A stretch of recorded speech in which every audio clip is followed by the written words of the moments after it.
Oh, howdy all, grab yourself a drink, it is time for some PathOfExile discussion.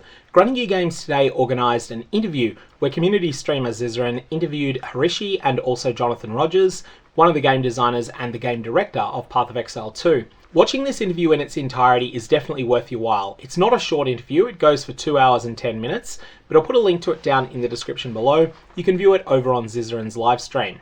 It starts about 83 minutes into that VOD, and it goes until about 210 minutes in. It's definitely worth watching if you've got that amount of time, but what I wanted to do with this video is put together some of my personal highlights from it. Now these may not exactly align with yours, but there's a number of hot button issues that were discussed, such as itemization, such as trade, such as ultra tanky rare monsters, and also the question of balancing single target DPS versus many target DPS. So let's go into some of the key questions that were asked here. The first one that came up a lot throughout the early sections of the interview was a discussion of rare monsters that felt like they could be harder than map bosses. And there was a whole lot that came out of this, but one of the key complaints that a number of people have about PathOfExile 1 is that there's a number of rare monsters where you can have individual mods that don't make them too terrifyingly tanky, but when all of them stack together, then that monster can be an absolute behemoth. For example, if you get extra life, consecrated ground, Lunaris touch, which provides a huge amount of cold resistance to the monster, and also cycling damage reduction on the same monster, that monster is going to have an absolutely staggering amount of effective hit points against any player that is primarily dealing cold damage. And in fact, it's going to have quite a lot of effective hit points against any player. So there's a few topics that came up as a response to this. The first one is that in PathOfExile 2, there will be a lower opportunity cost to having multiple elements of damage that your character deals. For example, in PathOfExile 1, if you are dealing cold damage with your skill, let's say that you're using Eye of Winter as your primary damage skill, then most of your itemization is going to be dedicated towards optimizing cold damage. For example, if you have 12 divines to spend on an amulet, then chances are you're going to go for +1 to all spell skill gems and +1 to the level of all cold skill gems. And then that amulet investment is not going to work so well if you then try to use a secondary fire skill in order to damage a monster that has unusual resistance to cold. It's just not part of the PathOfExile 1 gameplay loop. In PathOfExile 2 though, you'll be able to weapon swap to a second set of weapons, and the secondary set of weapons will not just change your weapons, they'll also change your passive tree around, so you'll be able to specialize in a second element there as well. So in that way, PathOfExile 2 will provide a bit more counterplay to monsters that are staggeringly resistant to one particular type of element. However, on top of that, Johnathon also said that sometimes rare monsters have too many things that multiply together. For example, essence mods that provide a multiplicative increase to life. Then the monster can be a beast, which provides a multiplier to its life. Then the monster can have overcapped cold resist, which is essentially another multiplier to its life. And then on top of that, it can have cycling damage reduction for another less multiplier to damage suffered. And on top of that, the player could be delirious for another less multiplier to damage inflicted. All of this can combine to create a monster that only has 4 million hit points, but then in order to destroy it, you need to do 1850 million hit points of damage. And that monster is also recovering. The current plan is for a rethinking of some of these things that stack together multiplicatively, so that they may stack together additively in future, potentially for a nerf to cycling damage reduction. But in the PathOfExile 2 beta, it looks like at least to start out testing, some of the monsters might actually have pretty extreme levels of resistances, which then players will have more and more tools than they have in PathOfExile 1 to try and strip these down. One of the second key discussions that came up was the question of untankable abilities that monsters can have. For example, Detonate Dead. There was a lot of agreement from all parties involved in the chat that Detonate Dead can sometimes be a little bit under-telegraphed at the moment. So you've got this monster ability that's going off that is going to kill you if it hits you, but it can feel like it gets lost in the noise because, for example, maybe you've got 6 artillery ballistas down, and those artillery ballistas are making a complete and utter mess of the screen, and you can't see a single thing. But there were a couple of other philosophical questions that came up there. For example, Detonate Dead when used by players, and also Detonate Dead when used by monsters. Should these abilities care about the life total of the corpses exploded or not? Because that's one of the central things to making some of these explosions scale up to the point they become untankable. Johnathon's general position was that if it's telegraphed sufficiently well, then there's nothing at all wrong with an absolutely untankable ability. I think I agree with that, subject to the very important caveat that it actually does need to be that well telegraphed, and if it's not well telegraphed, then it's better to just leave it out of the game entirely. Another point of discussion that came up was the question of early game respecs. Zizaran outlined that as someone who makes a lot of videos aimed at newer players, he feels like he has to encourage people not to experiment in the game but to follow a guide, because otherwise they're going to reach a brick wall in progression. Now, my attitude towards new players, and the advice that I always give new players, is that they should just see their first character as an exploration journey. Keep playing as long as they're having fun exploring things, but with a mindset that your first character is going to be a train wreck, and your first character is going to be one that you're going to outgrow and walk away from at some point. This is quite different to Zizzarin's approach, where he says, no, make your first character follow a guide. And really, I think for a lot of people, Zizzarin's approach is a sensible one. It just comes down to, are you having fun progressing, knowing that you're going to walk away from it and start over again? As soon as the answer to that is no, then yeah, at that point you should start over following a guide. In any case, this was a point of discussion because of the question of early game, mid game, and late game respecs in PathOfExile. In PathOfExile 1, it's generally pretty trivial to respec a level 100 character. If you can get to level 100, then you've reached a point that you've got a currency base where it doesn't really matter, even if you have to spend a full 143 regret orbs, that's a pretty trivial cost to a level 100 character. You can then just go and respec your character exactly however you want them to be. However, the cost is very different if you discover at level 60 that your character is completely and utterly bricked. For example, let's say that you build a Templar character with a view to using a bow and arrow. This is generally speaking something that's not really well supported by the game. It's not impossible to do, but it's not something that's going to be done all that well. And at some point you're going to realize, ooh, I made a really bad decision at the start, at the very character creation, and it's something that I can't really undo. Do I want to change to a totally different type of Templar character? It's going to be all about, say, dealing damage with Penance Brand. In that case, I need to respec almost every point I spent. Or do I start an entirely new character? And if you make this discovery around character level 60, you're not going to have enough regret orbs, nor the capacity to trade for enough regret orbs in order to do that. So what are the things that came out of Grinding Gear Games about this question? Broadly speaking, it sounded like, without them explicitly stating this, they felt like the cost to respec a level 100 character was too low, the cost to respec a level 60 character was too high, but there's no immediate plans to change this. I do think there's a really simple solution Grinding Gear Games could implement here though, and that is just making it so that repeating a labyrinth you've already done allows you a full respec on your character. This is not going to become something that's on the path of least resistance for anyone when they're leveling a new character, but it is going to be something that newer players can experiment with, and they can just go, okay, you know what? I beat Merciless Labyrinth, that took me 25 minutes last time, maybe it's going to take me 22 minutes this time. That's the best way. If I want to respec my character that's currently a little bit bricked, that's what I'll do, and then I'll earn this full respec as a result of it. The issue with a zero cost respec is that it starts to become the optimal way to play the game, to respec your character after pretty much every boss that you're doing, and then any content that's designed for the best players in the game is going to take into advantage that those best players are going to be respecing their character for every single boss fight that they do, and as a result, those bosses are going to have their numbers adjusted accordingly. But the problem with having an economic cost like we do now is the players who most need to respec are the ones that are most locked out of doing so. And that's the underlying principle behind having a respec, where the cost for doing so is time, rather than the cost being in-game currency. The next question that was really interesting to me was questions around private leagues. Now maybe I'm overthinking this because I've run a couple of private leagues in the past, but the first thing that came up was, are there going to be private leagues in PathOfExile 2? And the answer was yes. There are a couple of philosophical questions about what would be the impact of private leagues that made the game objectively easier. I won't really go into that in any detail, except to say that there's definitely no plans of having things like private league mods that increase drop rates, but that are always voided.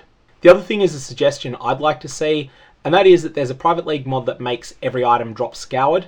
This is a lot of fun to play around with, but it does tend to disproportionately hurt melee players. Melee characters, but also attack-based characters in general, end up just being weaker as a result of this, because during the entirety of the axe progression, they're reliant upon crafting weapons, whereas a caster doesn't need to upgrade their weapon every act.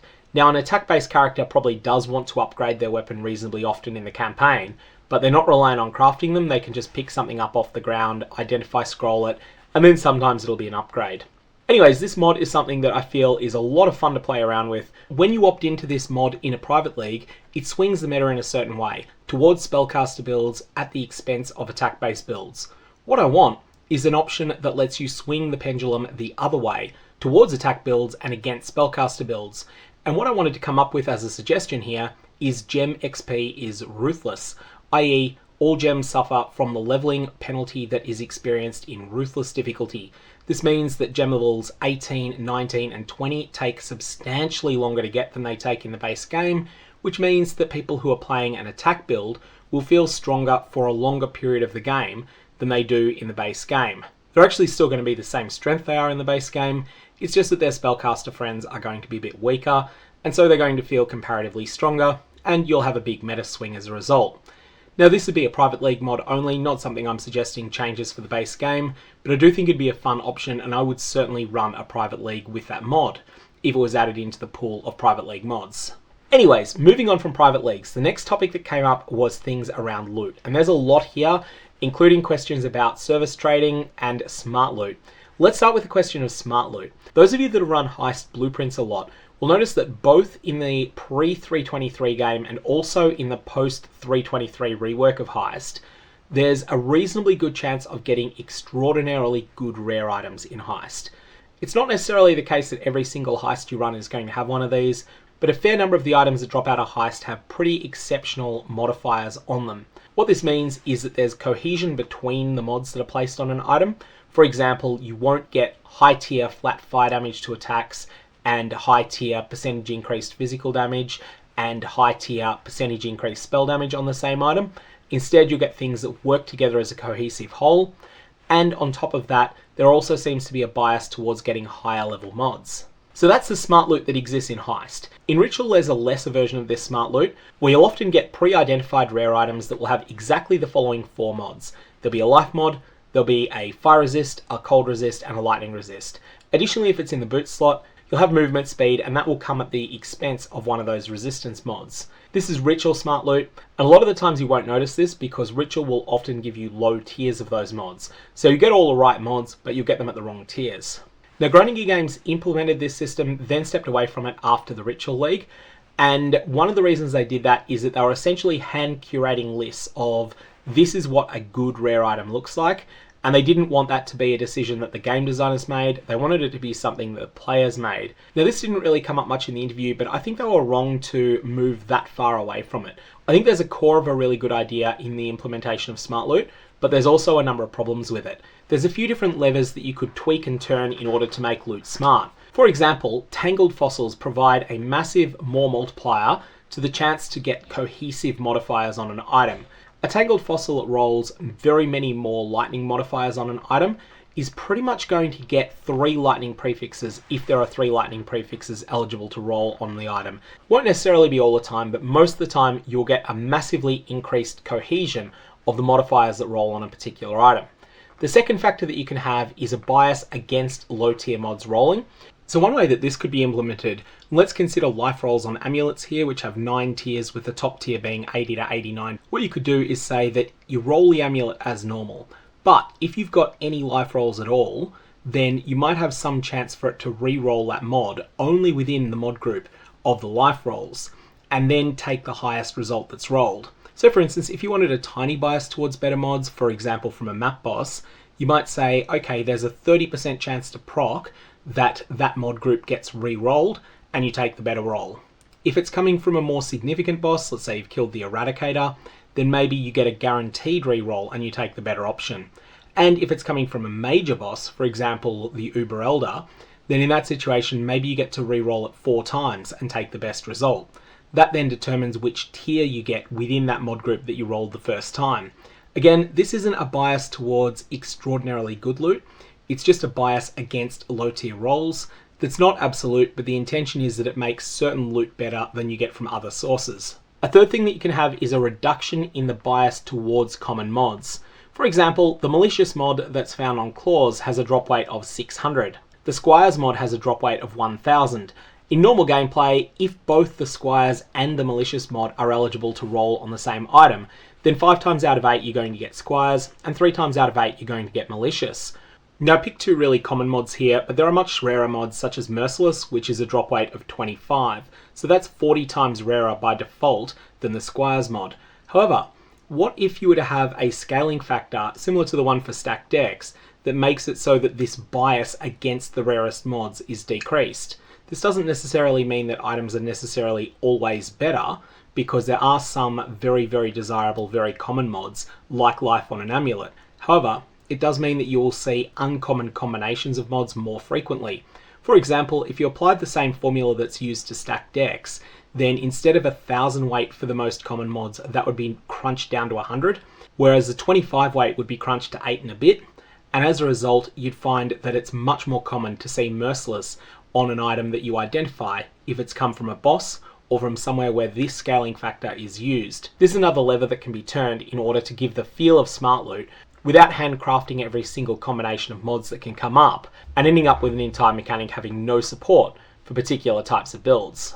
So yeah, that's a bit of an aside. I think that Grinding Gear Games recognised some real problems with the first implementation of smart loot, but they were too quick to throw the whole idea out when what needed to be done was refinement, not necessarily scrapping it and starting over. A third point that comes up is conditional boost to damage. In PathOfExile 1, it's generally speaking the case that if you're using a clear speed optimized skill like Tornado Shot, you can hit the entire screen pretty much with one shot, and it's at least an appreciable fraction of the damage that you would get from something that has much worse damage rejection like Galvanic Arrow. What Johnathon outlined in this interview was a plan to have it be that there is a bigger gap in damage between massively multi-target abilities and single target abilities. One number that he threw out, and this is not something that's passed testing as yet, but he was saying that if you can reliably hit 20 monsters with one skill, and then you've got another skill that's only hitting one target, we want the single target skill to do maybe 10 times as much damage to that single target as the many target skill does. Now this probably means that a number of things in PathOfExile 1 like Sniper's Mark are not going to be transferring across to PathOfExile 2 in any category. He also further went on to talk about how because you're going to have more ability to use multiple 6-link skills, you're then going to be able to do things like heavy debuffing skills. So for example, you might have skills that deal full damage against enemies that have no armor, but that against enemies with armor deals negligible damage, and you'll also then feel like it's worth your while stripping away a monster's armor through the use of a dedicated skill for that purpose. But probably the most significant things that came up, and some of this is going to have some impact on patch 3.24 as well, was some of the discussion around trading that took place. My understanding of the interview is that Grinding Gear Games are pretty well aware of the ways that players have optimized out most of the trade friction that exists in PathOfExile 1. Now, it's worthwhile quickly going over the purpose of trade friction in general. And I think the best example of this is looking at a game that had basically none of it, and that is original launch Diablo 3. So it's an interesting history lesson in how Diablo 3 worked. Diablo 3 launched with basically no trade friction. There was an auction house, in fact there were two auction houses. One was a pay to cheat auction house, i.e. real world money transfer, but we'll ignore the impact of that one and talk only about the auction house that allowed you to trade in-game gold for in-game items. The gold auction house was fairly closely based upon the World of Warcraft auction house, in that you could list an item for sale on it, and then players could bid an amount of gold for it, and the auction house itself would keep a tax from that, but you would get the vast majority of whatever the winning bidder paid for the item. The impact of this auction house was that it was very, very quickly flooded with items that were 3, 4, 5% below perfect, and these items just did not sell at all. These items were seen as trash. However, any item that you found while you were playing the game couldn't really compete with these 3, 4, 5% off perfect items that were flooding the auction house. As a result, all the items you found on the ground when you were playing the game ended up being complete and utter rubbish. What's interesting is that Diablo 3 went from a system of ultra low trade friction to actually massively increasing the amount of trade friction in the game. In fact, going to a higher degree of trade friction than PathOfExile has currently, when the game was changed to make basically every item binds on acquire. So in short, trade was basically removed from Diablo 3. Both the pay to cheat real money trading, but also the non-cheater specialized auction house was removed as well. What happens in PathOfExile is that if you've got an item that's a few percent short of a mirror tier item, it's actually really, really valuable for a few reasons. Firstly, someone can corrupt it to try and make it better than a mirror tier item, at least better in the sense of more powerful to equip. A mirror tier original base does have additional utility in that it can be mirrored, and this means that it is the most important reagent in a craft that creates extremely, extremely valuable items, and that's where mirror services come into play. That's not an option with a corrupted version. It can only be used by equipping it, but they can surpass a mirror tier item. But even if it ends up that that's not what happens to the item, if you've got the 173rd best physical damage bow on the server, but all the people who have got the top 40 bows want a mirror or more for them, and the ones from 41 down to 172 just happen to not be online at the moment, then actually you can turn around and trade yours. You can find a buyer for it in a way that wouldn't realistically have happened in Diablo 3. Now, some version of that has been Grinding Gear Games' starting point when it comes to trade for a long period of time. However, there's been considerable changes internally, and that's what I wanted to discuss here. Johnathon in this interview outlines that they're considering a scenario where in PathOfExile 2, just killing monsters while you're playing the game naturally will slowly build up gold on your character. Gold is something you can't actually trade to other players. It's something that you can only use to pay for trade-related services, or maybe there'll be other things as well. But for the moment, it's primarily going to be for trade-related services. And if you want to buy an item from another player, but that other player doesn't want to join you in your instance, then the trade friction will come from this limited resource. You'll have to spend gold in order to do the transaction, and that gold is not going to go to the other player. For example, I could list an Aegis Aurora shield for 250 chaos, and then if you saw that and you decided, yes, I want to buy that, instead of the current trade system where you would have to join me in the same instance and then we would do a trade window trade, you would be able to then directly buy that out from me, but you as a buyer would have to cough up a non-trivial amount of gold in order to do this transaction. Now that gold cost will be relatively small when it comes to trading for consumables and currencies, but it will be a really impactful cost when you're trading for something that is equipped on your character. I think this is a really interesting setup in that it does provide that trade friction. It's not a case that someone can then just go, all right, you know what? I'm going to buy every single gold room on the server. I don't care what it costs me. I'm just going to buy all the gold rooms and I'm going to relist them much higher and I'm going to annoy everyone by doing so. They're not going to be able to do that because they're not going to have enough gold to fund such a buyout. Even if they have all the Chaos Orbs or whatever the currency ends up being, they're not going to have the bound to character gold resource in order to do that. There's likely going to be a couple of ways that this will get broken, and it'll be really interesting to see exactly how this evolves over the PathOfExile 2 beta, because I do think there'll be ways that players can optimize this at the expense of other players that haven't necessarily been thought of as yet. And I will definitely be thinking about that a lot as we come closer to that beta. Additionally, it looks like they're planning on itemizing Ashling slams in some way in patch 3.24. But for those who think that this is going to end up in a market where trade discords play less of a role, I don't think that's going to be a particularly significant factor. The primary reason that people use trade discords, like the Forbidden Trove trade discord, or its various competitors that have grown a little bit lately, like the PathOfExile services trading discord, the reason people use these is that there's still a fair amount of scamming in PathOfExile. You'll notice the difference between buying in a trade discord and buying from the PathOfExile website really quickly if you start looking for items that are easily substituted for something else that looks pretty much the same. For example, if you buy Chronicles of Atzoatl that have a double corruption room on them, then you'll find there'll be a fair number of people who will price theirs really low, and then what they'll do is they'll slip in something that looks exactly the same but doesn't have the double corruption room in it, hoping that you're not paying enough attention and they can scam you out of multiple Divine Orbs. If someone tries shenanigans like that in a trade discord, they might get away with it once or twice, but they'll pretty quickly get blacklisted as a scammer, and once that happens, you're not going to see their listings anymore. And that's the key reason that I think people go there. It's because scammers actually impose trade friction on everyone else. When scammers are around, you have to double, triple, quadruple, quintuple check everything that's in a trade window. But when you're using one of those discords, the fact that scammers get banned from them ends up being a form of trade friction reduction, because you still need to double check things, but you don't need to triple, quadruple, quintuple check them. And that means that you can do your trades faster, and that means that it's a better environment for both buyers and sellers.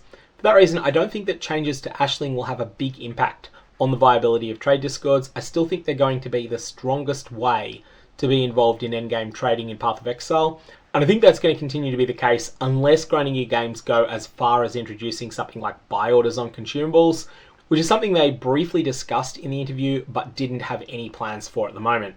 Anyways, there's a whole lot in that interview. Those are my personal highlights. I'm going to leave it there.